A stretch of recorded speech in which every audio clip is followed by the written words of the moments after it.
The moonlight illuminated the snowy peaks, and the forest was immersed in silence. On New Year's Eve, a small mountain town was covered in a white blanket, and smoke rising from the chimneys signaled the pursuit of warmth inside the houses.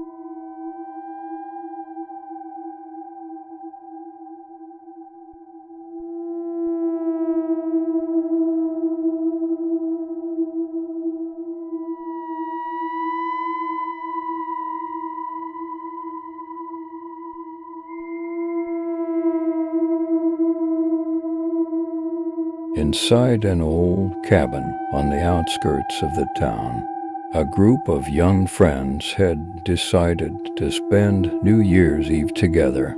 The cabin provided shelter against the winter chill. However, tonight, they began to sense the presence of something else.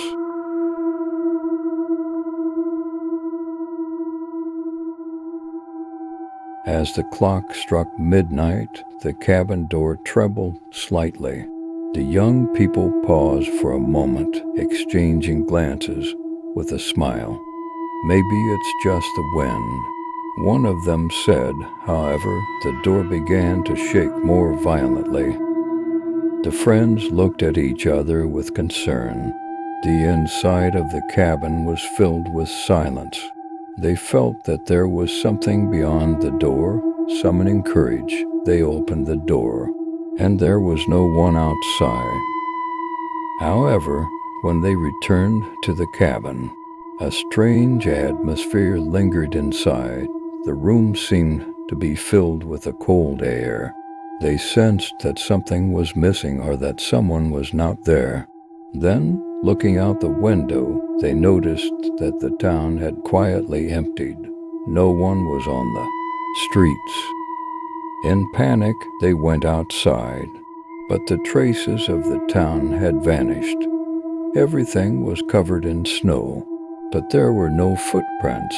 There were no traces in the snow around the cabin.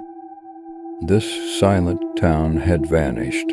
In the magical moment of New Year's Eve, the young people screamed in despair, but their voices seemed to be swallowed by the snow. After that day, there was no trace of the cabin, and the town could never be found again. Those who remembered this event believe that the missing town transcended into another dimension. On New Year's Eve, the legend continued, suggesting that every New Year's Eve, the town reappeared and drew in those who disappeared, leading them to an unknown realm. Perhaps that town had opened a door to another world with the mysterious events that occurred on New Year's Eve, and maybe those who disappeared had gone to an unknown land, never to return.